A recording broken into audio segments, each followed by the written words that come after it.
Hello there, welcome to episode 14 of the Max Revs Sunday Lockdown Special. We live to make another weekend. We thought last week was the last one. Then obviously we had a viewer on this channel through the chat channel communicate and say they were happy to feature on this channel. Little did I know that it was actually a professional racing driver, so that kind of took me away. We're going to bring him on screen, and we're also joined by Joe Kaczynski. He's basically a certified race instructor. He's featured on the Sunday Lockdowns before. So without further ado, let me bring them on right now and they can say hello. So if we start with you, Joe, we're going to have a quick hello from you and just remind the viewers kind of who you are and where you're from.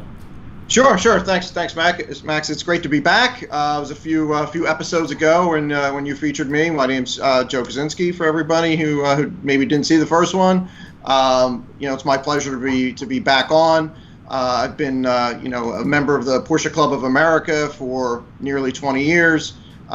Just a amateur track enthusiast. Worked my way up from doing driver's ed events to becoming an instructor a few years ago, and I have a 2016 Cayman S that is my track car for the last couple of years, I've got some modifications to it to make it a little more track friendly, and I go out and just have a good time with that. So that's me. That's great, because I think I probably represent Joe Public. I mean, you're a race instructor, and Boris, I mean, you are our professional racing driver, so thank you so much. Little did I know that there was a professional racing driver working for Porsche on this channel, because I was a little bit nervous bringing you on, because last week it was live completely, like, you were like, can I come on? And I'm like, well, normally I screen people before I bring them on, but wow, little did I know that we had a Porsche racing driver on this channel, so it's a pleasure to really have you here, Boris, and maybe you can sort of tell us a little bit about yourself so we can get started that way.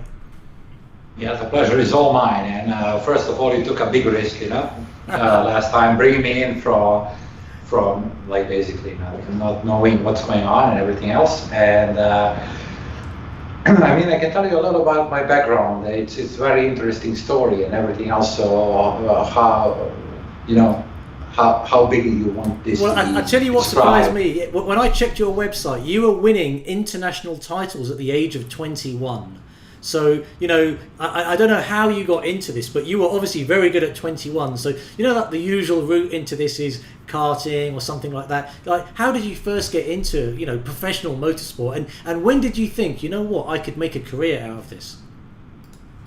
Well, yeah, when I was very, very little, I grew up. I was born in Banja Luka in Bosnia and Herzegovina. At that time, it was Yugoslavia still. So then basically I just was growing up a normal boy life, let's say, football, basketball, anything else. And the only thing that really interested me at that point when I was young, I mean, these are the stories that the father told to me, okay, so I was too young to remember at that time, but the only thing I really wanted is either something to do with the cars, whatever it was, or it was me being a garbage man.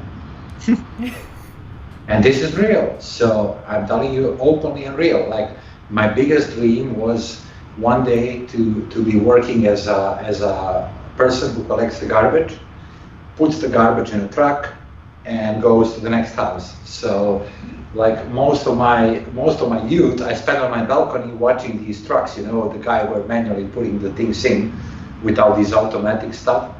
So that was my dream, and everyone was laughing about it, and they like, go to cars, forget this. But it was my dream since I remember. And well, I don't mean to interrupt you there, but you probably hadn't tried it out. So when I was 15 in the summer holidays, I did summer jobs to earn some money. And in those days, it was about £2.75 an hour if you kind of did like some office jobs in a kitchen. But you got £3.25 an hour if you were a rubbish man. And because I wanted the most money, I did 2 weeks working as a rubbish guy. So sweeping the streets, picking up the leaves. It's a really tough job on your back. When you come home and you look at the shower water run off you, I mean, I'm telling you, it's filthy. And that taught me that I never wanted to work with rubbish ever again. For me, it was most like this dream to hang off, like to grab the truck on the back and to hang off the track, and then the truck stops and I pick up the garbage, put it in. Yeah. So that was like a moment. And the closest thing I got to it was me asking a garbage man, can I just hang, just to feel this. And that was when I was like 10 or 11, just for fun. But and the other things were cars, of course, anything to do with cars. But then the life took me some directions. There was like in '91, when I was like 7 years old, the war started in Bosnia, and there was like a civil war for like lasting 4 or 5 years. Then I got through this war. It was like complete madness, you know, like you go to shelter, air sirens, whatever. And you like live 5 years basically contained in your house, in your shelter, whatever. And then the war stopped. Then of course I went to my school. I was in the school all the time anyway. And then I moved in the meantime to Serbia, to Belgrade, to spend there like a half a year or 1 year to get away from the whole mess what was happening in Bosnia, Croatia around. And then I got stuck it was like 98, I think. It was like again the war, but this time in Serbia. Like there was a bombing of Belgrade and Novi Sad and everything. So I was like, okay, same thing again, nothing.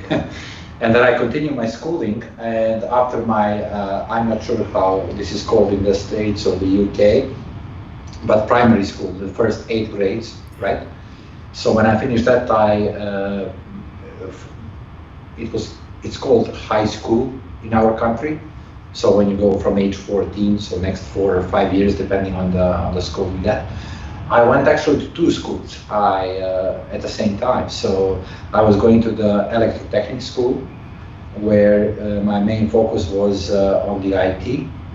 And I went to the school for, let's say, industrial sciences, to be a mechanical engineer, not engineer, but mechanical technician at the end of my schooling. So I went there, finished that, and I went to the faculty, or like a college, or how you wanna say, higher education for marketing and management in business. But in the meantime, when I was 18, I got my driver license. So sorry to interrupt you, but can I get? You're 18 and you haven't really discovered your passion for motorsport, and at 21 you're winning international titles. So what happened between 18 and 21? That's just amazing. That's amazing because first of all, since I was little, I was in the karting, but that was like not even a championship. It was me driving the karting. So simple. I go to the kart track and I drive the karting. So no competition, no competition license, nothing. So I mean, in my country, it's not a developed system in motorsport or whatever you want to call it. So I needed to wait age 18 to get my driver license and to be able to compete if I want to compete. But at that point, when I was 18, it was like number 10 on my list, right? So somehow I guess life, comes together and all the puzzles are solved by themselves in a way. But I got, when I joined my faculty, I was 18, my college, so to speak. And there was internship programs which were mandatory for us for the first year attending the higher education grade.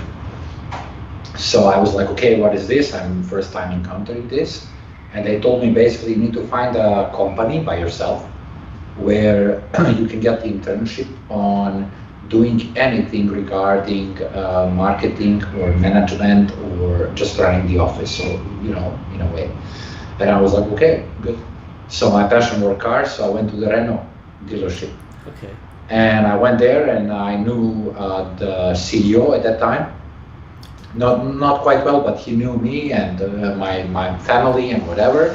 And I asked him, can I join some internship? And I joined there as an internship in like a standard salesman, like you learn how to speak to people, how to sell the cars at the end of the day, right? So I went there, but from the day 5, I developed a relationship with a guy who was my supervisor. So I tell him, listen, I will do whatever you want me to do in the office, but you need to let me go down to the mechanics, okay?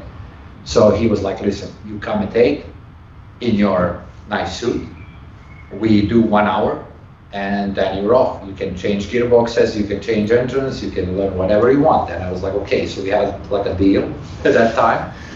So I was hanging out with the mechanics, where after a couple of months, in the meantime, I was like looking how to join the racing team or racing club, how it's called, where like these people are having their IDs to be able to race. Am I right in saying that by this point you still don't have any kind of track experience?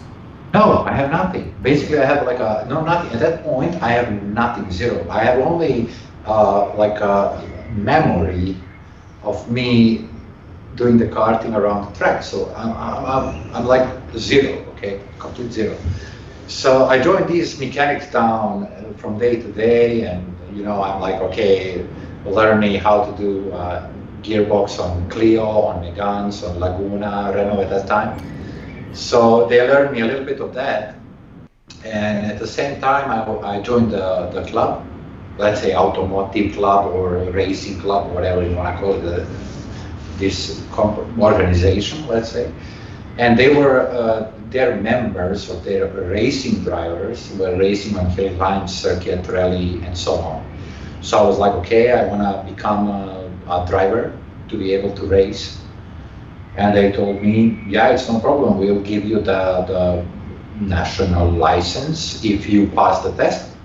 But you need to have the car, you need to have the tires, you know how it goes. So, and I'm like, okay, but I don't have a car. so good. Okay, so I joined the club. I paid some fee. It was like a equivalent to £6 a year or something. Wow. Something like that, something crazy like that. So I joined this club. At the same time, I started to talk to these mechanics. So not the guys running the dealership, but physically the mechanics. And they tell me, listen, if you can sort out how to get a car, like a chassis or whatever, we build everything for you if you want to go race. Everything, like from scratch, from zero. And I'm like, okay. So then I spoke to my dad about, like, I'm 18, I have a driver license, whatever, can I get a car? So I got the car. It was a Renault Clio at the end. And then I just took this car straight forward to the shop of, the official Renault dealership. And 2 months later, let's forward the tape, I have like a fully homologated race Renault Clio, right? With a roll cage, with the homologated seats, with the bells. And did you work on that yourself, by the way, given your background? Yeah, sorry, what? Did you actually work on that yourself? Like, did you do some kind of like mechanical work on the car? No, to be honest, they did all the work. I was like just there and watching. I don't know how to weld, right?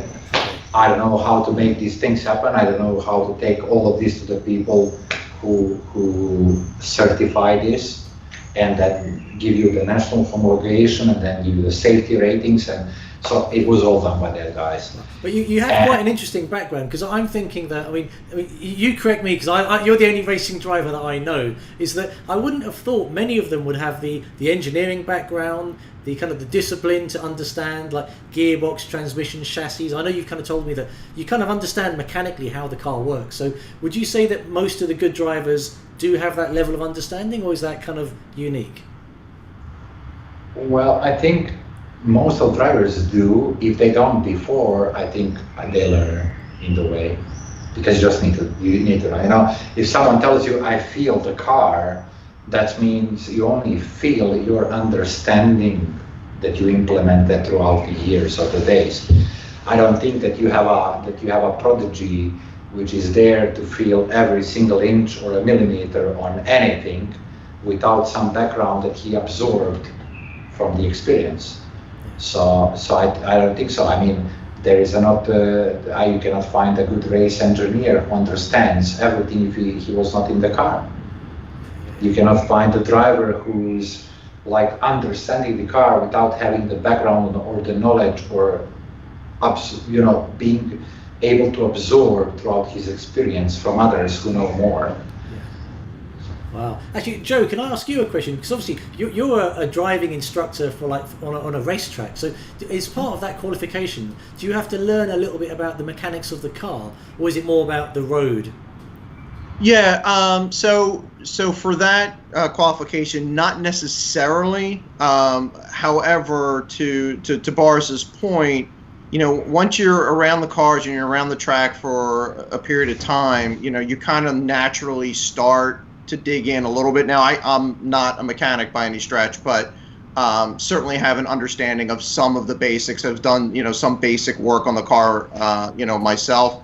And while it's not strictly a requirement to become an instructor, I think that, with that experience of driving, you do get, you start to roll up your sleeves a little bit and get a little bit more involved in the kind of the innards of the car. And that certainly does help you with that understanding of how this thing's work. You always understand anything, whether it's a computer or a car or whatever, better once you start digging in and taking it apart, right? Yeah.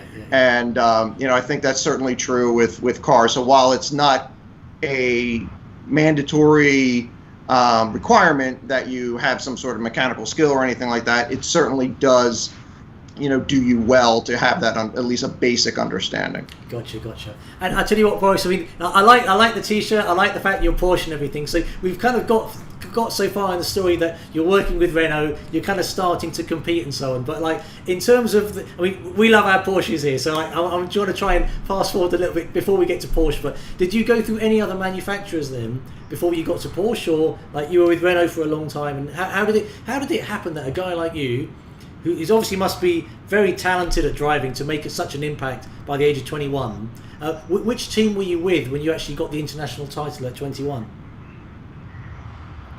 Well, first of all, everything what I did was luck at some point or good timing.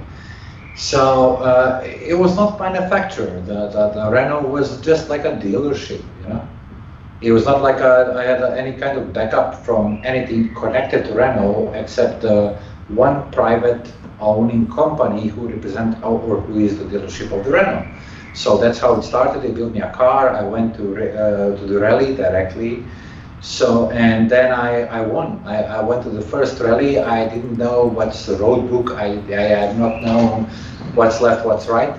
And at that time, my friend was my co-driver, and he said, listen, I have experience the same as you, which is 0. And like, let's go by the book, like we have nothing to lose. We are here to have fun, and we are lucky that we are in the car with the race seats and race belts and the fire extinguisher, and just let's go slow and have fun.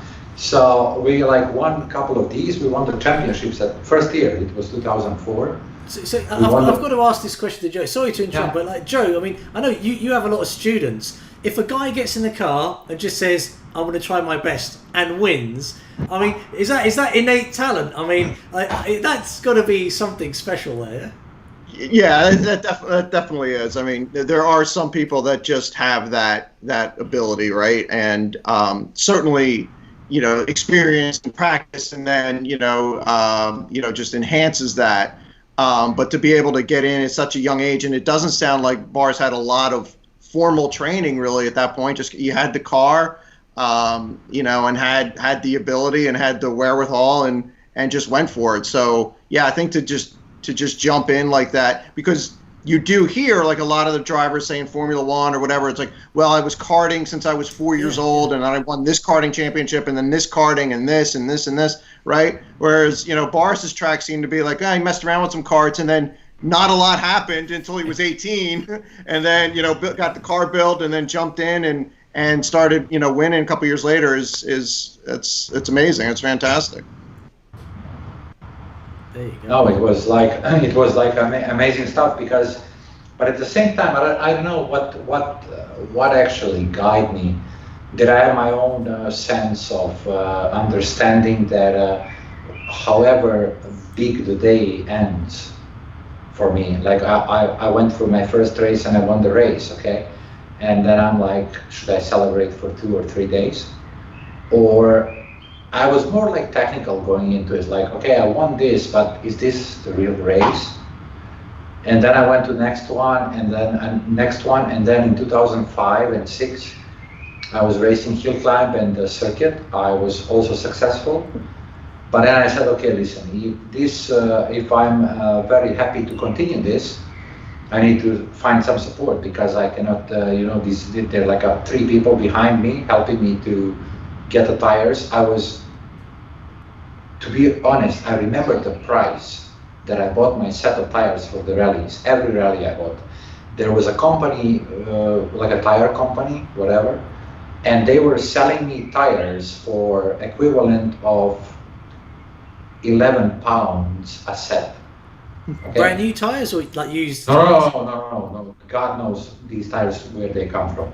30,000 miles, 40,000 miles, 20,000 miles. So I'm talking about the company where I went in and said, okay, do you have a 15-inch wheels?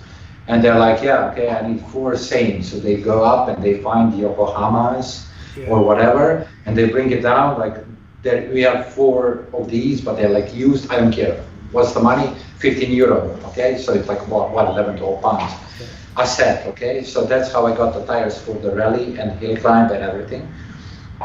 And then I understood that I need some support, right? So I went to one company by myself, 3 p.m., went in, asked for the boss, CEO, however you want to call it. And I said, listen, I really need you to support me. I go on this race, I need 300 euro. And he's like, oh my God, 300 euro, but for the race? And I'm like, no, I need 300 euro for the season, okay? And he's like, okay, good. And so he gave me 300 euro, which is like, what, 270 pounds. Where I could basically get the tires, get his stickers on the car, and be able to go hill climb and whatever, and everything else is from my pocket, from my internship, from my mom, from my dad.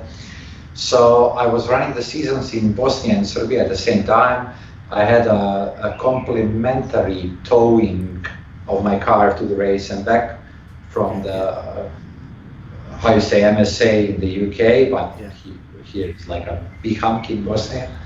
So they gave me that, but then thing a little bit grew media-wise, and there was 2 more companies actually approaching me like what we can do. And it was 2006, and I said, okay, listen, I formed my own team, which my father helped me a lot with all the papers, documents. We formed a team. We got the support from the national ASN, or Authority of Motorsports, and support from the companies, so we were able to run the Central European Zone in European races on the hill climb. And there was actually a bank who supported me in a way of buying the car for me. That was their sponsorship. So they bought a 156 Super Production Alfa Romeo. And I started the European Championship and the Central European Zone Championship on the hill climb. And that was my first international appearance. Like, oh my God, I traveled to Austria, I traveled to Germany, I traveled to Italy. And then after 16 races, somehow I won. Wow. Well, I tell you what, I just remembered, like, oh my God. I've got some photos of you actually on the racetrack, so I'm just going to quickly bring some pictures up on screen, and you'll be able to see them on the other laptop, so maybe you can talk us through them. So I'm just going to get rid of, let's get rid of us on the screen for a bit. There we go. So we love our Caymans here, you know. We can see you doing a bit of work in the Cayman, and you look quite well dressed for this. So was this for some kind of photo shoot, promotional material? Thing is, I need to see, because I see 2 of you on that screen, and here it's delayed, so I need to understand. Oh, I see. So there's a picture of you with a white Cayman, and you're in like a black suit. Okay. It looks like it's in Bosnia. Right? Not with a helmet. Is. I mean, you'll probably see it pop up a bit later, but we can clearly see that you're a tall chap. So I mean, are you like 6 foot, what, 2 or something? I think I'm 6'4". Wow, there you go. So there's a lovely picture of the Cayman. I'll kind of just go through the pictures so the viewers get an idea. I love this. I mean, this is your 991.2 GT3. Now I see. I see the Cayman picture. So I think there's a bit of a lag. So I'm just going to go through some of these pictures I kind of found off your website. But I mean, I love the fact you've driven these cars. I mean, some great photography, and you've got some awesome experience with some Porsche vehicles. So like this is you in the pit lanes. I think what some of the viewers would kind of like, and I know what I would like, is that I know our time with you is limited, so I'd like to maybe sort of like touch upon some of the cars that you've driven, the experience that you have on track. Let's just bring Joe and myself back in, and I think so. We've kind of got your background, how you got in. I think it's fair to say you've kind of got some natural ability to kind of have done so well on track at such a kind of a young age. You kind of worked with Renault, and was it 2014 that you started your association with Porsche? Is that right? Well, I think so. In 2013, I was that 2013 was my 7th year in a single seater. So I won everything that is possible to win, and that was like a closure of my, I don't know which one, like 13th championship title, whatever, some crazy number. So, and then I just won one of the races that meant most to me.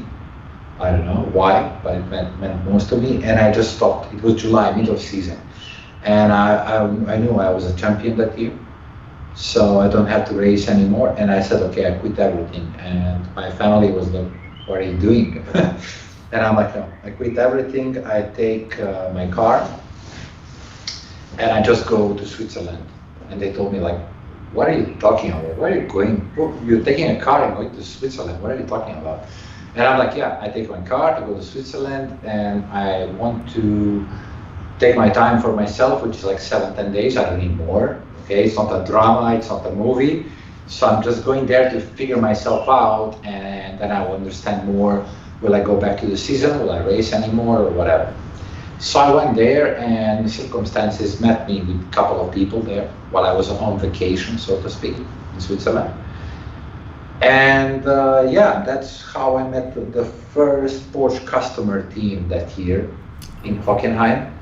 I went there and I said, listen, I had my equipment with me, right? So for you to be able to test a cup car in a super cup team, which I met that time, was like a 15,000-20,000 euro, right? For a day of full testing.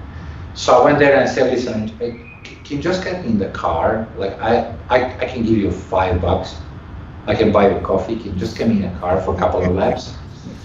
So it never seems to work for me, Boris. No, I know, but that's why I say. I mean, I'm not the smartest guy, I'm not the quickest guy, but like it just happened to me, and I can just tell you what happened. That's all. I mean, you know.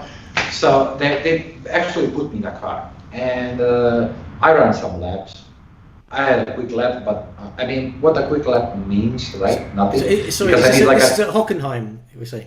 Yeah, okay. 2014 Hockenheim, yeah. Okay. So they put me in a car, ran a fast lap, and I think I had 3 fast laps or whatever. But I mean, the fast laps mean something if you have like a 250K waiting for you in the bank to pay for the season, right? So I didn't have the money, you know. And I just stayed in contact with the team, and I, you know, continued to do my work in Switzerland, networking with people, trying to find my place before I go back to some ordinary work. And then I think it was 2015 where I got an investor for the team, which wanted just like a bridge to Porsche to try to negotiate on how to build a customer team in the Super Cup and Carrera Cup Germany and something like that. And I said, okay, I mean, no worries, I can go there, I can check the situation out and see if it's possible or not. Then I went to Weissach in Germany. I had long conversations there, you know, like a high security, no phones, whatever, 3-hour meeting. So they basically gave me the green light and say, listen, we want to have a championship more international, the Super Cup and everything. So it's really not a problem. So basically we would really appreciate to have a team coming from, I don't know, some exotic place of the Super Cup, if you can support 1 to 3 seasons. So, I mean, regular talks, right? And that this ends and this investor flies away to some other adventure, what he has. But what I tell you now, I'm 50% confident in saying it and 50% I don't know. I think that meeting by itself, of me being there inside the company, inside the Weissach, inside this facility with the people I went there and I talked to and I attended Super Cup events and Carrera Cup Germany, whatever. I think somehow that attached me to I was like being there, so to speak, you know. I was just being around. And then all of a sudden, there's a customer team owner calling me, hey Boris, listen, I have a gentleman driver, can you come here? Hey Boris, listen, I have a test day, can you come? You know, and all of a sudden, all things starts to open up. Yeah. So a year later, I'm in Monaco Super Cup, and I'm like, okay, am I supposed to be here? I'm like at Formula One event and whatsoever. In the meantime, what really was lucky call, I think it was the same 14, same when I had this first test. I got a call from one of my friends, and he says, the Formula One team of the charity football team, do you know the Nazionale Piloti of Michael Schumacher? No. It's like a charity football team of Formula One players. Okay. It's called Nazionale Piloti. You can Google. They are from Italy, organization. But Michael Schumacher and Giorgio Pantano are one of the founders of this institution. So they call me and say they want me, me. And by the way, I'm in Bosnia at that moment. I'm like, what? It's like a candid camera. They want me to come and play charity football with the Formula One players. And I'm like, okay, but like I'm in Bosnia, I have to travel to Croatia to actually have an airport, right? And then to fly to Frankfurt where the game is. So, yeah, you do this. And I'm like opening my email, everything is there.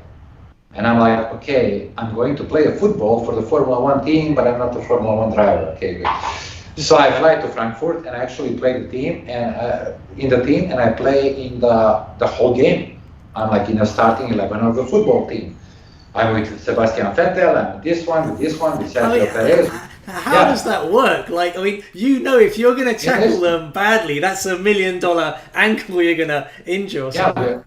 We're talking about like a parallel universe, right? Wow. I mean, imagine me, I'm in Bosnia, I'm back home. At that time I was in Switzerland, I was back home. And they call me, oh yeah, they want you to come to Frankfurt to play a football game. And first of all, I don't have football shoes, right? So I need to buy myself football shoes. Oh no, the Nike sorted that for you. And I'm thinking like, okay, but like, what are you talking about? I mean, I need to travel to Croatia, get a plane, fly somewhere. What Formula One you're talking about? And they're like, just come. They send me tickets, and I'm like, okay. So I land in Frankfurt. They take me directly to Nike. There is a big Nike factory in Frankfurt. They take me there. They're like in 3 minutes measure my feet. I'm like, okay, I'm whatever European 45, 46. No, we measure everything. So they make me physically way shoes in 1 day. So I'm like, okay, this is not happening, right? Because are you actually racing for Porsche at this time, or this is beginning to join the team? So I'm just trying to figure out. Were you at that time, nothing. At that time, I quit my Formula single-seater season. Yeah. Okay. And then I went, this happened with the Porsche before that, the tests and everything. But in the meantime, like before me making a next step, okay, there is this coming towards me. I mean, first of all, how do I play football, right? To someone else or fly somewhere to Frankfurt. This like comes to me. So I'm like, okay, good. So anyway, long story short, in 1 day I fly from Zagreb to Frankfurt. I drive from the airport to the Nike factory. They make me shoes for the same night event in Hanau, Germany. So I'm like, okay, they put me in a hotel and I'm all by myself, okay? I like with my bags, like, what am I doing here? So the game time, whatever, comes. And we go out, and there is like Sebastian Vettel, there is like all these Formula One drivers, and I come in, hello, I'm Boris, pleasure to meet you, whatever, like in the locker room. They have my jersey ready with my last name on the back, everything sorted. And they're like, hey, he comes to me, hey Boris, you need to play the whole game, we need someone in front.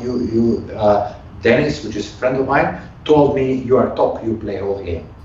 And I'm like, dude, I cannot, like, maybe I can run 90 minutes. I don't know. But I haven't been in a race car for 4 months. Yeah. No, you play. So basically, I played the whole game in Germany, and then afterwards we play a charity football game in Monza. I mean, you can all find on my website and on the Facebook. So this is fantastic. But I hope you don't mind. We've had a few questions come in, and they kind of try to sort of be focused on more of your race experience. So I'm just going to put this one question up on the screen, and it was kind of saying, what is your favourite class of racing? Single seaters, open wheel. I mean, have you done a whole variety of different racing, or have you always basically been in covered cars? I can answer you so simply this. If you have an opportunity to be in any class, any racing, that's the favorite. Because if I'm in a position to be in a race car, you put me wherever, it's my favorite. I will cherish it like it's the best thing in the world. I don't care. So if you ask me what's from your history the best class, or what you would like to do, okay? What I would like to do in my idealistic imagination world is something to connect to the Le Mans or the GT cars. But if you ask me, what is your dream? I mean, you need to understand, I just want to be in the car, okay? Like I said to my friend, he's like, oh, Boris, what would you like to do this year? I mean, give me the car, give me the tires, okay? Call me in, I'm there. Don't ask me these questions, because we are all, I think we are all the same.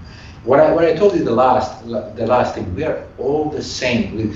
What divides us is our experience from what we have been through in our history. That's the only thing that divides us as a human being, as a skin color, as how someone says, oh, he's more educated. That's his, that's the history which is behind you, what you went through.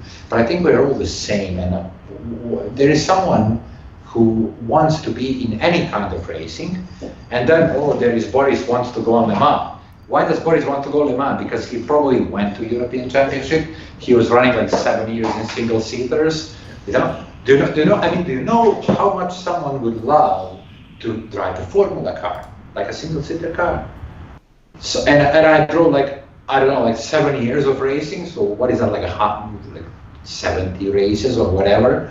So I think we're all the same. Just these experiences divides us, and we should not be so futuristic in our ideals, pushing the lever up and up, okay? It's good for the human development as yourself when you say, okay, if I earn $1 million, I want to have 10 millions, and 100 millions, I want to be a billionaire, right? But at the same time, if I can feed, if I was there, I went to school, now I can feed my family. Maybe it's a bigger ladder than you jumping out being a millionaire to billionaire. It's all about what is behind you, what you appreciate. So that's for me. Racing, what series, what car, any car. I come race with a guy asking the question. I'm there. Trust me, I will love it. That's fantastic. By the way, Joe, I mean, I've got questions. So if you've got any questions, shoot in. I don't want to feel like I'm asking all the questions, but Yeah, sure, absolutely. So if I can jump in, so Boris, from your obviously you do racing. Do you do driver coaching as well? Do you teach drivers? With your experience, do you pass that on? I mean, that's the main business, right? Yeah. So let's be real, because if I'm lucky enough that there's a customer team of the Porsche or the Seat or whoever to call me in to do a race, it's business that I do, it's my work, and I go there for my job. But I think the main activity that every one of us wants are the track days, driver coachings, networking with the right people at the right time. So I think that's one of the most important things, Yep. If you are able to get a call and say, listen, I'm going on a track, I reserved 5 track days, I would like you to support me, to teach me, to be there beside me, or I'm entering racing, I need you as my support. I think that's the most important thing. Very cool. And then kind of a follow-up to that. So and this might be a tougher question to answer, but with that experience, is there one thing that kind of rises to the top as far as what you seem to have to address the most when you're coaching somebody? So let's say I came to you and I sat down and I don't know if you're in the car with me or you do telemetry or whatever you do. What is kind of the top thing that you tend to hammer home with the drivers when you're coaching them? They all kind of seem to to do this, you're relaying this kind of same information over and over again. What would it be for you? Is there a common thing? Well, there is one more difficult thing than that, and the difficult thing is when I put my ego up front, where I think I'm a driver coach, right? I'm a professional race driver. I have my paper behind me. I have my history behind me, and then I put my ego up front. And then, difficult thing is trying to balance that you are not there for your ego. Mm-hmm. You are there for someone else. Mm-hmm. And the things that you think that are normal, other person maybe doesn't have any information about. Right. So I think the learning on how to be professional and estimate any kind of situation should be the priority of every driver coach. And I think when you come there, you think, you brake there, you turn in there, you should go like this, you should go. No, I mean, maybe he shouldn't. Maybe he should after, like 4th day, but maybe not on the 1st day. So for me, it's always a challenge to try to leave my ego out of the track, because first of all, I think my ego belongs to the track. And because when I go racing, that's all what gets me there, right? My ego, and I'm there to kill. I'm not there to win the race. Right. I'm not there to compete or how someone. No, I'm there to kill, and it's finished. If I go there, it's done. So that's my ego, and that I should look at somewhere else and try to balance out on how can I pass my knowledge to the other individual, regardless if he's like a semi-pro or amateur or he never been in a car. Doesn't matter. So I think that's the most difficult thing. Mm-hmm. But the most thing I am always addressing is trying to. I say to all the people I ever sit in a car, like, why are you driving faster than me? Like, you should slow down a little bit, okay? As soon as you slow down a little bit, be a little bit calmer, we'll get a better time, okay? Because we are getting killed in 2 laps on the Spa-Francorchamps. We're going through a Rouge. Car is going upside down, and I'm like, okay, but we are like 10 seconds behind, so slow down, we'll be quicker. That's the most technical, if you ask me. Right, the most technical thing. I'm always trying to slow them down, because they're always quick from the beginning, like attack, and like, I mean, Joe, do you find that with your students, Joe? Yeah, I mean, certainly on at a different level, but you can certainly see that in some students have that kind of mentality is and you do have to slow them down first, and understand, like, we're not here to set a lap record, first thing this morning, right? Let's slow down, let's get some basics down first, and then the speed will come. Let's be safe, let's understand the car, and then and then we kind of build on it from there. But obviously at a much different level than what Boris is dealing with, but conceptually kind of the same. Cool. Yeah. Actually, Boris, while I remember, there was a topic we kind of touched upon last week, and it's actually my number one question. It just came to me now. Last week we were talking about the Cayman versus the 911, and you kind of touched upon how the 911 is such a special car, and we shouldn't even be trying to compare against it. And like, you raced the 911, like the .2 GT3, if I'm right. And I was just wondering, could we get some of your insight behind racing that car, being at one with the car, how it handles on track? And coming from you with an engineering background, which I didn't know you had, I would love to hear your thoughts on that car and how it's put together and how it handles on track. Yeah, you think a 911 or both? Because I can tell you the painful truth about that. So when you said both, what do we say? We're talking about the 911 versus and the Cayman. By all means, let's go for it, man. I can tell you the painful truth. The painful truth is that there is a 911 which represents something that we cannot even discuss. Okay, so we cannot even end this podcast or live in next 7 hours talking about the 911, because everything about the car is, was and will be the best of the best of the best, right? So where the problem comes when you want to approach the brand to, let's say, expanded customer, like a size or whatever you want to call it, and then you create a Cayman. So the Cayman should be created by other company. You know why? because in practice it did every single thing better than any car ever produced from that factory. And that was a problem. Why? The problem comes because we're in 2020, right? If we are in 2000, or if we are in 1980s, let's say, you build one form of the chassis with a rear engine, it has a spirit, soul, it, like turns in this way, that way. Then you build a mid-engine car, and then you have like a different philosophy chassis, but it still goes, 120 miles per hour max, right?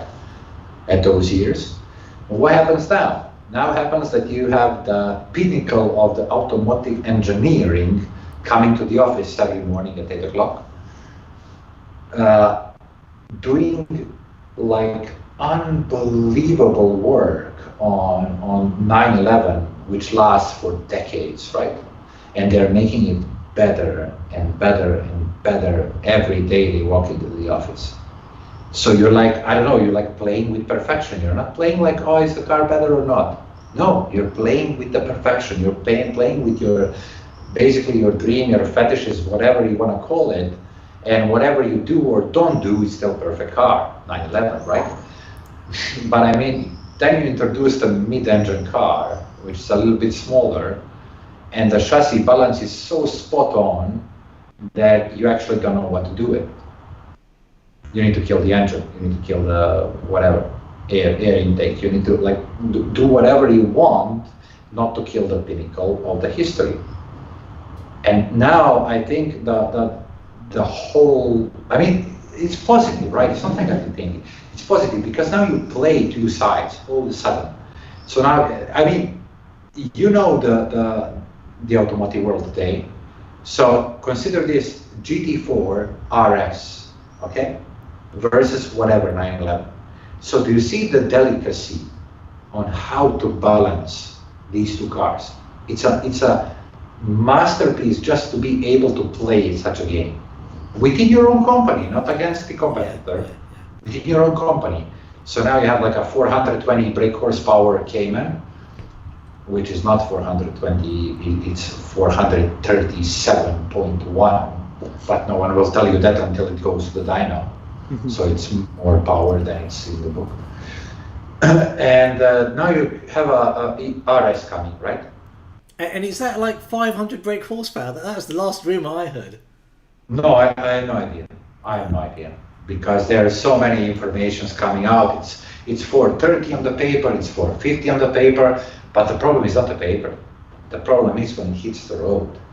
That's where the problem comes. So how delicate you want to play between 400, whatever you want to call a truth or a lie, against the cars and the platforms you put out of the factory and the salon, I don't know, 2 years ago, 1 year ago, or the next car. What do you do?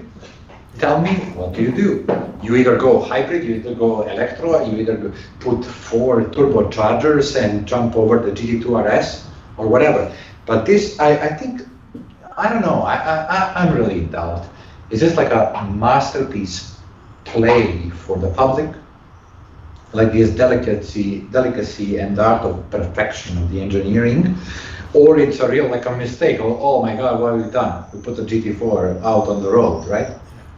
I think there's a problem. We need like to stick the turbo on 4 liter and blast 860 horsepower and call it the RS GT3 or whatever. I mean, I don't know. But what you see is, I mean, as a consumer, customer, or viewer on the automotive field right now, and you just take one factory, not go to the competitor, go to this factory and say, okay, what's going on? What will happen? I mean, I can ask you a question both. What will happen when the GT4 RS comes out? Okay, it will be a quick car, it will be quicker than GT4, maybe on the track with official blah, blah, blah time. But what happens when you go there, put the key in the lock, you start the GT4 RS, go on the road, and then after that you sit in another car? What happens to you? Because you are the end customer, right? It's not about internet, it's about us, people, flesh and blood. Yeah, well, I mean, from what I can figure out, the GT4 RS is only going to be offered to select customers anyway, so I don't think it's really going to... I will give you mine.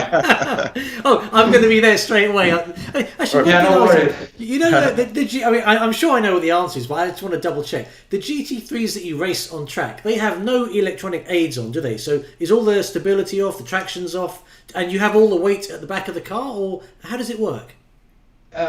Exactly like that. In the if you have a car prepared for the Porsche Super Cup,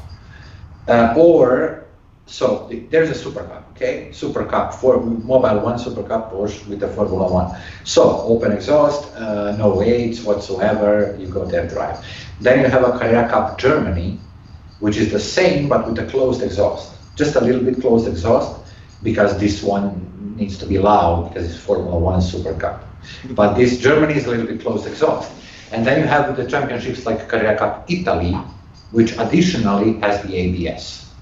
Okay. So you have like a 12 stage or 8 stage, depending what you buy, Bosch ABS inside the car. And then you have the same car, if you're running on endurance, you're allowed to put a traction control on inside. Same, just one more knob going TC, same as ABS, from 0 to max. And then you can check this, but to be honest, this traction control no one uses because it's based on the like torque vectoring pattern front wheels, where it brakes front wheels. So it's a little bit strange when you put the TC on, so no one is driving it. So you can just take in mind ABS. Okay. Because I mean, I'm not sure if you've ever driven like a 1980s Porsche, but if you have your 991.2 GT3 with all these aids off, is the tail end really swingy? Like, is it just as kind of like ruthless as some of the older cars from the 80s that had none of the electronic aids? Now I need to fight my common sense against truth. I think no, but I think it's the same. But somehow when you go into these 80s cars, I think you actually expect what you are going into. So you go in a GT2 and say it's a Black Widow, it's a Widowmaker, right? I mean, look, GT3 RS is a Widowmaker, but none of these people crashed so much. None of these people, the tires became better, the traffic limitations are there. There is a police, there is a laws which will take away your driver license away. So for us, having this, anarchy fun, like some people had it in the 80s, is not possible anymore. I mean, if we're not crazy and don't want to be on the news, right? Yeah. So I think it stays somehow the same, but I think we have more respect on, like, okay, I'm driving my car daily to the supermarket with the ABS. I haven't drove a car without the ABS.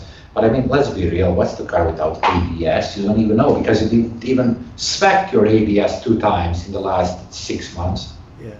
But as soon as you get in a car which doesn't have the ABS, you're like, oh my God, it doesn't have the ABS, I will die. So I think the car just become better, but what you are referring to maybe have some connections to the feel in the car, because I think the new cars have a lot, let's say, easier, have an easier feel to drive. So maybe that's because you are like stepping up the speed. So now like you're doing 60 in an old car versus 80 in a new car, which feels the same. But you know, as you're pushing this to the max, this border comes sooner, right? Yeah. And then you crash and you say, oh my God, I crashed the old or new car, whatever. Right. So that's my somehow opinion. I don't know. I cannot answer it straightforward.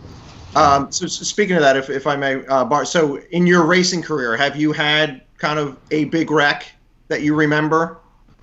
I mean, these small wrecks, rubbing cars, walls, people, all the time. The big wreck I had in 2000, I think it's 2007 or 9. I don't know. Sometimes there, like whatever, 13 years ago or something. Mm-hmm. I was flat out with a single seater, and there was like a double right turn, which was going well on the practice sessions, and on the first race, because I was going really slow, I had a big advantage, so I didn't push there. But in the second race, it was so close, and I was like, okay, I need to make up. It was like a final thing, like I'm going to the finish line, I win the race, done. So I was like, I really need to concentrate, I need to push there. But the problem is, if you're going quicker than I were going on these practices and everything else, the small bump on the second right corner becomes like a black hole. Okay, so it smacked my shock absorber. So when I impacted on the wheel, you know how the single seater has the rear wheel like with these, how you say, forward shock absorbers. It completely snapped the whole spring, the absorber, and my single seater was left on the floor, so not on the wheel, right? I mean, the wheel is there, but I was on a skid pad, so there is no turning in, right? Right. So the only thing I could do is like a press full throttle, I mean with that speed, to try to get oversteer so I can hit the wall as much, I mean, that I can rub the wall as much as possible instead of hitting the wall with the nose or the chassis and everything else. So that somehow worked, but I smacked, I think it was like a 270 kilometers per hour or some stupidity, yeah. So, the whole car, right? The whole car. Nothing happened to me, which was good, but I need to be taken to the hospital, you know, because of the internal organs maybe moving with the G-force and blah, blah, blah. But it was fine. And the good story out of it, 14 days later, we had another race. So my guys actually packed the whole car in like 9 days. So we appeared on the first practice of the next race and won that race. Wow. Which is amazing. You know, that's really, like, normally after you've come out of a major crash to win the next one, I think that's making me think your personality type is, you know, you're not going to give up. You're like, you're really driven, yeah? Well, I don't know how I see it in my head, it's, you know, like I'm in the ambulance, right? I'm like there, I had a crash, first major crash, and my dad comes to me and says, what happened with the car and why you crashed? So he didn't ask me like, are you alive? Are you good? No, he's like, what's happened with the car? I'm like, I don't know, maybe a shock absorber. He's like, oh yeah, okay. Okay, you sure it's not you? I'm like, no, I'm sure, I'm 100%. He says, okay, we'll investigate after. Yeah, go to your röntgens and your x-rays, whatever. When you finish them, we talk later, we see what's with the car. And I'm like, okay, no one's worried about me. I should not be worried about me. Okay, I'm fine. So it somehow gave me maybe it was him, you know? Maybe it was my mechanics who were like, as soon as I came out from the hospital, everything was fine. I came there and they were like, oh yeah, we checked the absorbers. So like, oh, why is no one asking me, am I fine? Hey, listen, I'm fine. And then everyone was like, oh yeah, the shock absorber broke and it was a big hole. And we see the data here. And I'm like, okay, this doesn't matter much, you know? Like the car matters, I'm fine, so they write that off. And maybe that helped my psychology, you know, in a way. Because, you know, if maybe there was my mom there, oh my God, what happened to you? Or there's my mechanics, are you fine? You broke something, and then I was scared. You know, but the next race I was like, okay, what happened with the car? Let's solve it, let's do it. So, you know, just out of interest, okay, you said the shock absorber went. Now, if there was nothing wrong, if it was not mechanical failure, is it just because they didn't expect somebody would be driving that fast at that section on the road? Well, I think they didn't care actually, because the track was what it was. No one else had a problem. I don't think they even thought about it. They thought maybe, that's amazing, because it makes me feel that even though a racetrack may be like driven on many times before, if you just hit a particular spot at a particular speed, something like this can happen. Yeah, but I think, you know, like they do it when it happens, I guess. You know, like you cannot blame, every track has a different organizer, every event has a different organizer, and then nothing happened for 20 years. So why should some single seater fly to the wall? There is no reason for it. And then there is me, and then like next race you see a black patch there. Wow. You understand? Like we can never know. We can just that's why we need to follow these recommendations from the FIA, recommendation from the safety, recommendation even from the driver council, where we come there as a drivers to some small championships. They should invite 3 of us, you know, like driving the most dangerous cars, and say, let's go to a track and let's see, do you like it or not? Gotcha. That's it. I need to cut you for a moment. I need to put the lights on. Don't worry, you go for it, okay? Give me a second. Give me just a second. I think when he's back, Joe, and if you've got a question, the viewers have been sending in some questions, so I might start with some of the questions for him. So, but I mean, I guess, can you sort of feel a parallel with some of the students you have and some of the things that he's saying? So, I know you have your Cayman, but have you driven 911s on track, Joe? I've driven 911s, yes. Obviously not again to the extent of the Boris has had. And earlier our conversation was kind of almost more philosophical, right? Like, because the 911 in the Porsche hierarchy is kind of their king, right? And then the Caymans come along and they kind of had to maybe try to hamstring it a little bit to keep the engine a little less powerful. And now you got GT4s and maybe a GT4 RS, and now the power deficit's not really there. And from a performance perspective, geez, they're right there with the 911, with a lot of the 911s, right? So it's almost a matter of preference. And even with the I think the 911 racing cars nowadays, I think they're moving that engine closer to the middle. And maybe that's a question for Boris in his 991.2 Cup car. I think that rear engine is kind of creeped forward a little bit to be closer almost to the middle. Is that true, Boris? Well, on the 991 RSR for Le Mans, the engine is basically in the middle. But what you see in a Cup car, 991.1 and 991.2, you see the 3.8, 2 and 4 liter engines on the back like in every normal road car. So if you're looking for a mid-engine, that's the RSR for Le Mans car. You see that. Gotcha. So what we're going to do, Boris, is I think the viewers have been kind of asking some questions, so we're going to spend a little bit of a segment to break it up and dip into some of their questions. So, and I think the questions are aimed at your time on track. So we've got one that I'll bring up on screen, and that's simply manual or PDK, What's that question? I mean, manual or PDK? Yeah, I mean, I'm guessing you only race PDK these days, is that right? Well, you race the PDK. I mean, the PDK is not a PDK, but let's call it that way for sake of other road cars. But I mean, I don't know what to say. You're asking what's better. Of course, the PDK is better. What are we talking about, right? The PDK is the best thing ever happened to the Porsche, and the gearbox says that this car runs is the best thing ever happened.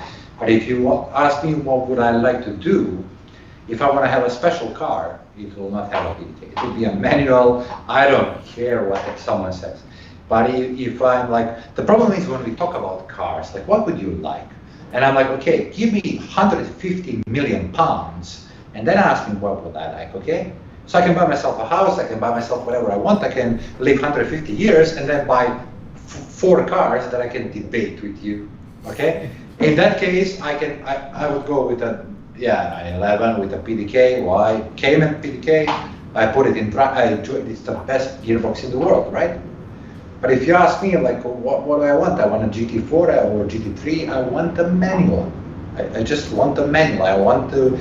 When I go this car inside the car, I go for a reason. Yeah.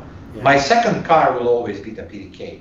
Let me tell you this way: if I buy, it will be a manual. Okay. If I buy 2 cars, the second one will be, of course, PDK. If someone offers me a car, PDK. Thank you very much. So the only car, if I'm spending my own money, it will be a manual because of my own ideals that I have for myself in front of my mirror. Yeah, I'm with you. Okay.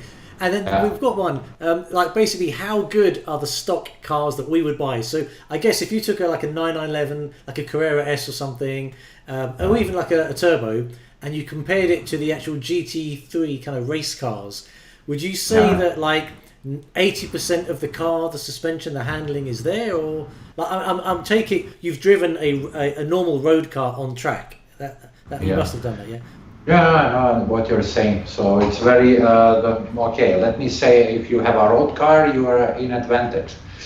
But if you chasing the race cars are built to get the proper time on the racetrack. And so, I mean, why there is no carbon ceramics in any race car? Why? Yeah. Simple question. Simple question. You want carbon ceramics? Yeah. Is it Cup cars, all steel brakes. All steel brakes. Why? Because they're cheaper to exchange, because you need to change the brake, change discs. easier to go up and down. You don't have stone chips. You don't have problems with the steel brakes. You just run it. You change. There you go. That's all. That's a wonderful thing you said, because in central London, okay, 30 miles an hour, 35 miles an hour, most of the top-end Porsches, they all have carbon ceramics, the racing buckets, and when you kind of, I think people buy it because it's the racy thing, but I always wonder how many people genuinely make use of those. So if you're in the wet weather, in the UK it rains quite often, there have been cases where, because they're wet, you have to stamp the pedal hard before you hit the brakes. Yeah. No, the worst thing is like when you go with cold and you stamp and nothing happens, and you're like on a motorway and you press and nothing happens, and like, oh my god. No, I think the carbon ceramics have their purpose, and are they better than steel brakes? Definitely, 100%. Okay, so now you need to ask yourself a question. What do I actually need? Where do I use the car? Why do I use the car? Because, for example, steels are awful if you want to do 25 laps at Hungaroring or Silverstone. You understand? I mean, you're crazy. Going 25 laps, you will hit the brakes. It's not possible. But if you go with the carbon ceramics, you're fine. You're fine. So now the question, is it worth 5,000 pounds, 8,000 pounds? So are you saying that different racetracks you'll have different brake discs? So you mentioned steel, but then would you have carbon for certain racetracks then? No. I mean, you mean the road or race cars? For race cars? No, race cars go on steels. That's it. That's. But you just said if you were doing 25 laps. I don't see a carbon ceramic on a race car. I don't know. I don't see it. But it's other thing. It's a different disc. It's a different pad. So it's not a road steel disc. It's a race steel disc. It's a pad, which is most of the time, I don't know, Pajit or someone, Brembo, whatever you want to do, with their own purpose. Or is it endurance? Is it a sprint? Is it whatever? So you set up the car with these discs, these brakes that you want, put it on, there you go. So it's a PFC, Porsche friction, whatever, and you put it on the car in France, but you don't have it on a road car. In the road car, they are also steel, but they are normal steel discs. And I tell you, both of those work. But so when the story starts if you want to take your road car on a racetrack. I mean, the race car can do endurance stint like in 1.5 hours, and then do 4 more stints, and then you can think, okay, should we change the disc and brakes? No, you can do a 12-hour race.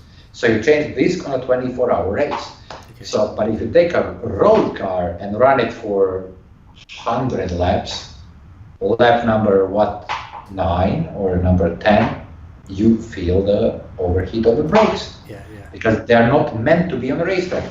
So the carbon ceramics will give you that braking performance beyond the steel road brakes on a racetrack.